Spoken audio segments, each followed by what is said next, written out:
Shalom, shalom, bienvenue sur Tisha la Intercession, mon nom est Magali, j'espère que vous allez bien.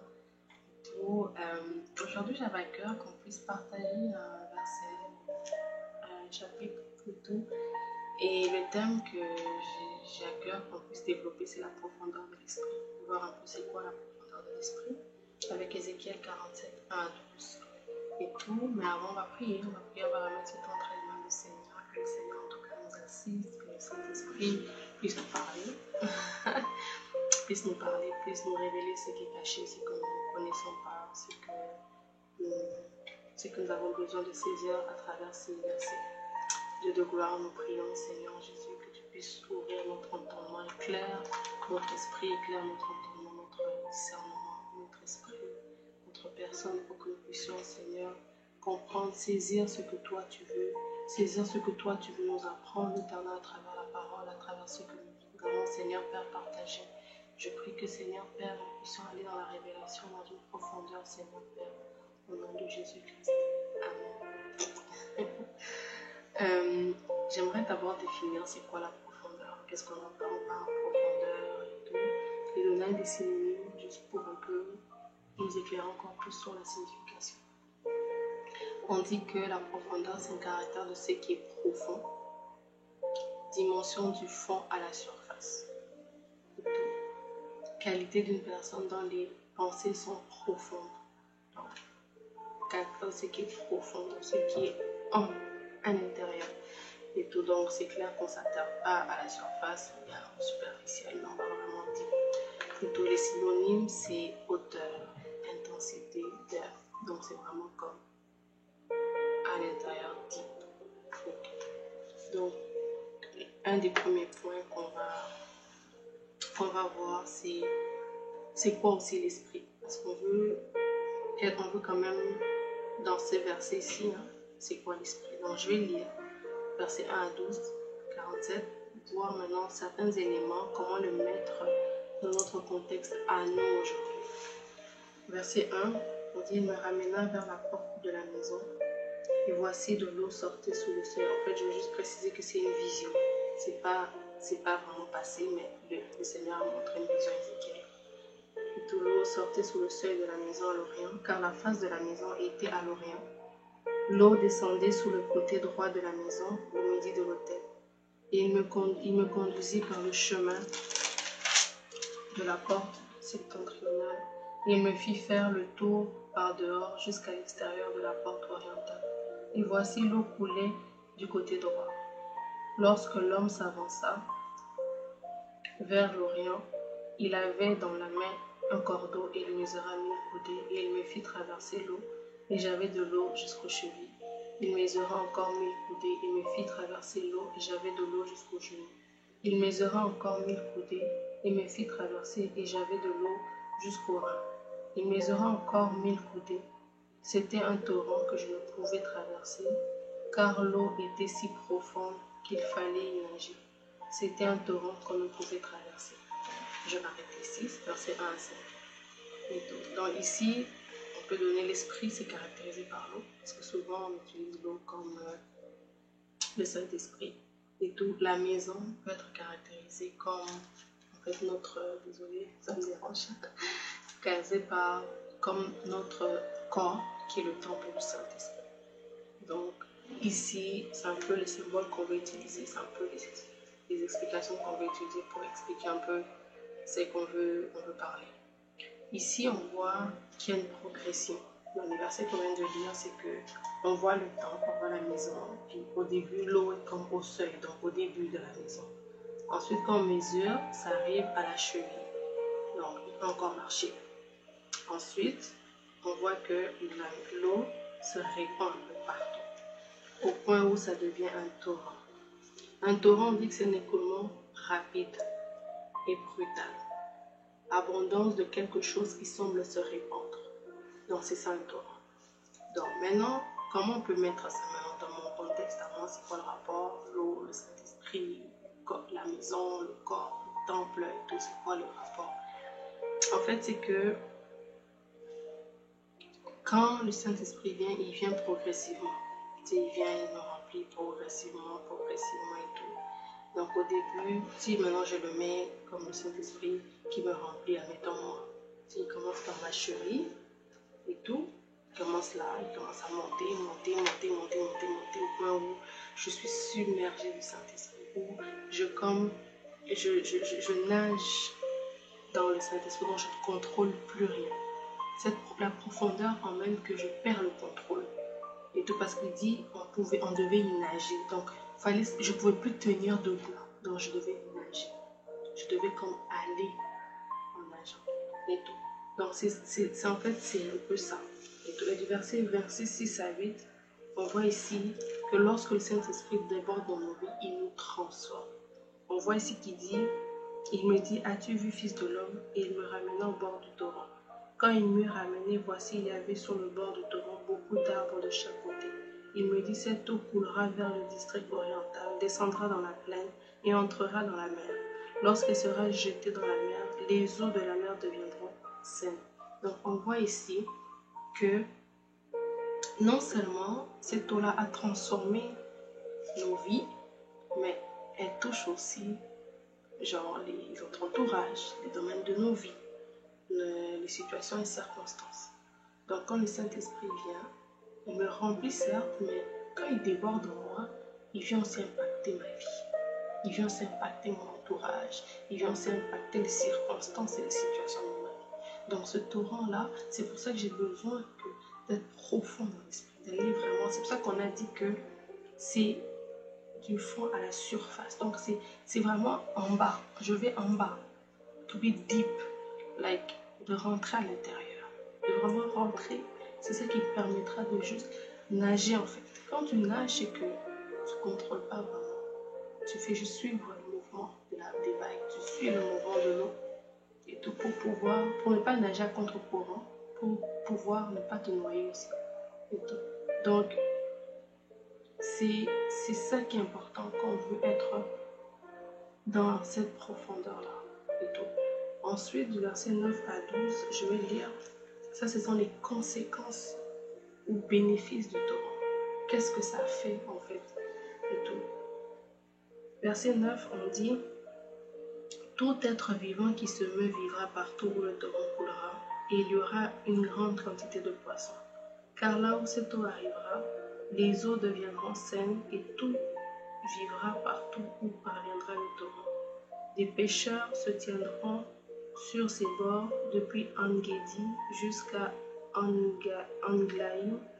On étendra les filets, il y aura des poissons de diverses espèces. Comme les poissons de la grande mer, ils seront très nombreux. Ces marais et ces fosses ne seront point assainis, ils seront abondants au sel. Sur le torrent, sur ses bords de chaque côté, croîtront toutes sortes d'arbres fruitiers. Leur feuillage ne se flétira point, et leurs fruits n'auront point de fin. Ils mûriront tous les mois parce que les eaux sortiront du sanctuaire. Leurs fruits serviront de nourriture et leurs feuilles de remède. Ici, en lisant, j'ai réalisé quelque chose que je n'avais pas remarqué. C'est que l'eau sortait du torrent et du temple. Le torrent. Donc, c'est comme, je vais énumérer les bénéfices, mais en fait, on réalise aussi qu'on devient une source. Et quand on est dans cette profondeur-là, on demeure toujours une source. Et on est toujours comme rempli, on est toujours dedans. C'est comme on avait partagé sur être rempli du Saint-Esprit. Mais justement, plus je suis rempli, plus je vais dans la profondeur, plus justement comme je donne ces bénéfices qui sont à la vie, la multiplication, l'abondance, la production, la source et la guérison. La vie, la multiplication, l'abondance, la production, la source et la guérison. Donc je deviens une source de vie, de multiplication, d'abondance, de production, de source et de guérison. Ça c'est quand je suis dans cette profondeur avec l'esprit. Et c'est le partage de tout le monde. Et comment je rentre pour être dans cette profondeur? La parole. Être rempli du Saint-Esprit tous les jours. Marcher avec le Saint-Esprit. Aller plus loin. Tous les jours aller plus loin. Aller toujours plus loin. Laisser le Saint-Esprit me guider. Laissez le Saint-Esprit m'emmener, m'orienter là où il veut. Laissez le Saint-Esprit comme me propulser là où il est. Et j'aimerais qu'on puisse prier avec Jean 7, 38 et tout. Et dire que le Saint-Esprit remplisse nos vies. Qu'il nous permette de jouir de cette vie en abondance afin d'être des bénédictions autour de nous. C'est qu'on va aller dans cette profondeur. De ne pas rester juste dans le superficiel. Pas rester dans l'évangile micro-ondes. Dans l'évangile où, let's go, vite fait, dis viens, Dieu va te bénir, viens, tu vas avoir ça, viens. Non. Non. Pas être des enfants de Dieu mendiants. Qui mendient devant Dieu ou qui mendient. Non. Non, on est censé être des sources de bénédiction. La parole nous dit que des nations devraient être bénies par nous. Tu prêteras, tu n'emprunteras pas. Tu es censé être l'adresse de Dieu, l'adresse de la gloire du Seigneur. C'est ça que le Seigneur dit. On est appelé à vivre ça. Mais ça, pour ça, il faut aller dans une profondeur. Pour pouvoir bénéficier de toutes ces choses. Pour pouvoir être une source de bénédiction. Pour pouvoir amener un changement, une transformation dans nos vies.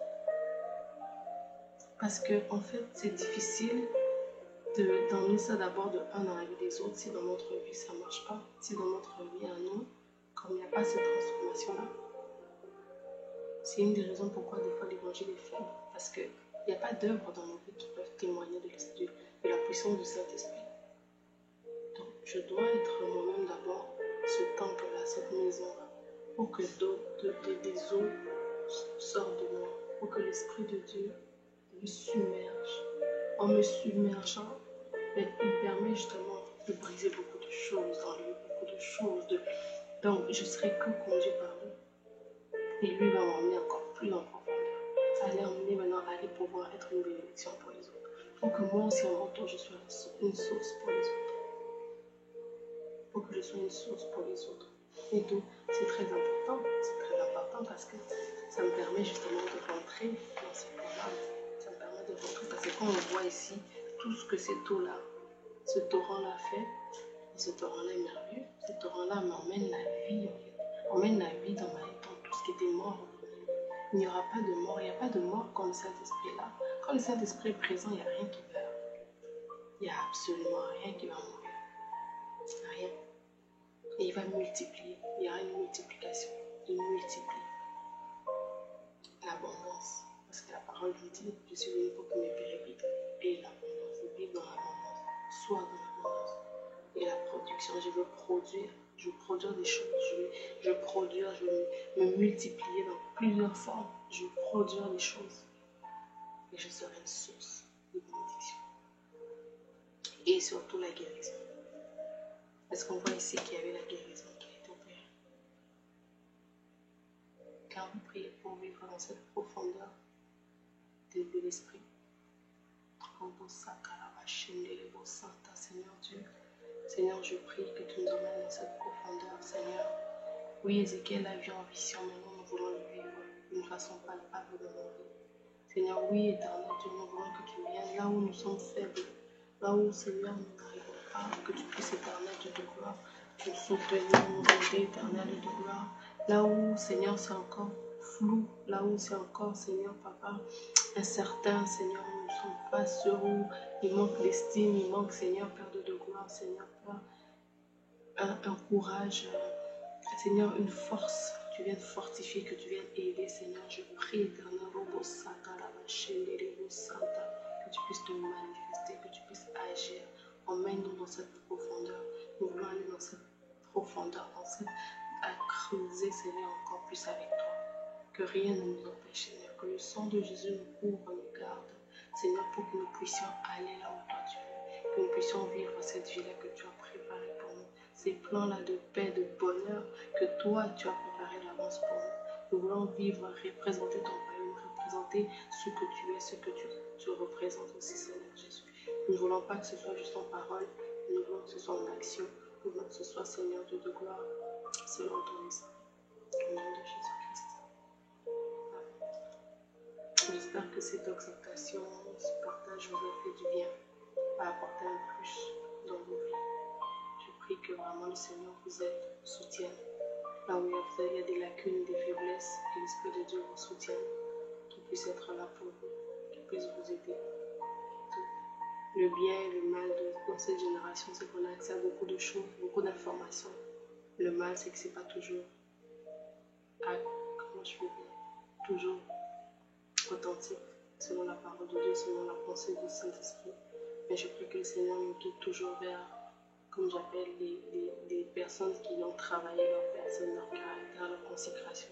Car je crois que tout le monde est appelé, dans le ministère, dans le service et tout, mais pas tous dans le même moment, dans la même façon, dans la même saison. Alors je prie que vraiment l'Esprit de Dieu nous emmène dans cette profondeur, l'évangile avec Dieu.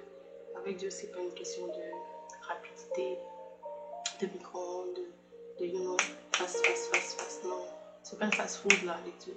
C'est, non, tu prends le temps qu'il faut pour maturer, pour grandir, pour t'asseoir dans le Seigneur. Parce que dis-toi qu'il y a des gens qui comptent sur ce que Dieu a mis en toi. Il y a des gens qui dépendent de ce que Dieu a mis en toi. Donc vraiment, que le Seigneur fortifie chacun d'entre nous, qu'il nous conduise vers des sources fiables pour être une génération rare. Que Dieu vous bénisse. J'espère que ça vous a fait du bien. Écrivez-nous, commentez, souhaitez-nous vos requêtes, peut-être des questions, s'il y a des choses, des sujets qui vous touchent particulièrement, dans lesquels vous voulez qu'on aborde et tout. Ça va nous faire plaisir en tout cas de faire notre mieux pour répondre et tout, avec la connaissance qu'on aurait du Seigneur. Donc n'hésitez pas. N'hésitez pas, s'il y a des choses qu'on peut faire, on peut vous aider. En tout cas, on a déjà eu des gens qui sont venus, mais on ne pouvait pas aider, on les a référés chez d'autres serviteurs, d'autres servants de Dieu, qui les a aidés, qui les ont soutenus, parce que moi je crois que le corps de Christ, nous sommes tous appelés à travailler ensemble. Nous sommes tous appelés à se compléter. La grâce que l'autre a, toi tu l'as pas, alors on peut le compléter comme ça. Et tout, moi je ne crois pas à l'individualité, tout le monde peut tout gérer, tout le monde a toute la grâce, non. Je crois fermement qu'on se complète dans le corps de Christ, nous sommes une seule personne. Donc si on peut s'entraider, on peut se soutenir.